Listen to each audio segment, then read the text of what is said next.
दोस्तों, मैं सपना शर्मा आप सभी का हार्दिक स्वागत करती हूँ आपके अपने चैनल पर। दोस्तों, 4 जुलाई से जो है सावन प्रारंभ हो रहा है।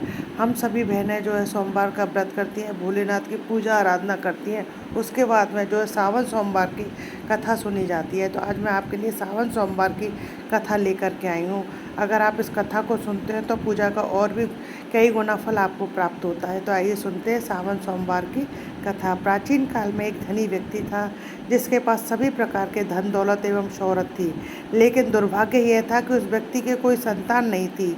इस बात का दुख उसे हमेशा सताता था, लेकिन वह और उसकी पत्नी दोनों शिव भक्त थे। दोनों ही भगवान शिव की आराधना में लीन रहते थे और सोमवार को व्रत करते थे। उनकी सच्ची भक्ति को देखकर माँ पार्वती ने भगवान शिव से उन दोनों दंपत्ति की सूनी गोद को भरने का आग्रह किया। परिणाम स्वरूप शिव के आशीर्वाद से उनके घर में पुत्र ने जन्म लिया, लेकिन बालक के जन्म के साथ ही एक आकाशवाणी हुई कि यह बालक जो है अल्पायु होगा। 12 साल की आयु में इस बालक की मृत्यु हो जाएगी। भविष्य के कथन के कारण उस व्यक्ति को पुत्र प्राप्ति की अधिक खुशी नहीं थी। उसने अपने बालक का नाम अमर रखा। जैसे जैसे उसका पुत्र अमर थोड़ा बड़ा हुआ, उस धनी व्यक्ति ने उसको शिक्षा के लिए काशी भेजना उचित समझा। उसने अपने साले को अमर के साथ काशी भेजने का निश्चय किया। अतः अमर अपने मामा जी के साथ काशी की ओर चल दिया।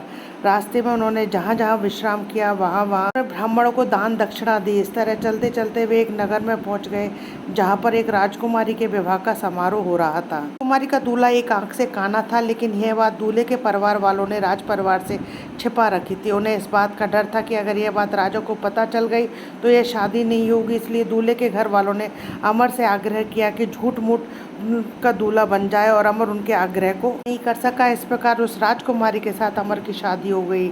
लेकिन अमर उस राजकुमारी को धोखे में नहीं रखना चाहता था, इसलिए उसने राजकुमारी की चुनरी में इस घटनाक्रम की पूरी सच्चाई लिख दी। वह अमर और उसके मामा वहाँ से काशी की ओर चल दिए।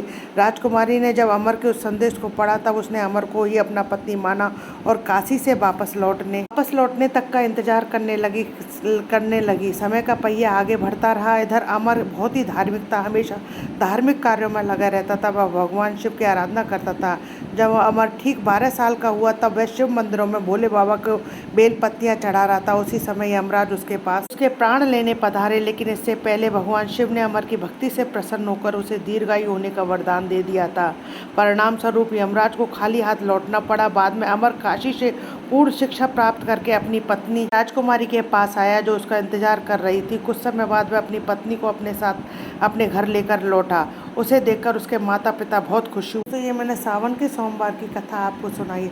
अगर सावन के सोमवार का कोई भी व्यक्ति सच्ची श्रद्धा भक्ति के साथ व्रत करता है तो भगवान भोलेनाथ जो है उसकी हर प्रकार की मनोकामना पूर्ण करते हैं और उसके विघ्नों को हरते हैं। दोस्तों, आशा करती हूँ आपको मेरे द्वारा दी गई जानकारी पसंद आएगी। यदि आपको मेरा वीडियो अच्छा लगे तो प्लीज़ मेरे वीडियो को ज़्यादा से ज़्यादा लाइक और शेयर कीजिए अपने फैमिली और फ्रेंड में। यदि आपने अभी तक मेरे चैनल को सब्सक्राइब नहीं किया है तो उसे सब्सक्राइब करना ना भूलें।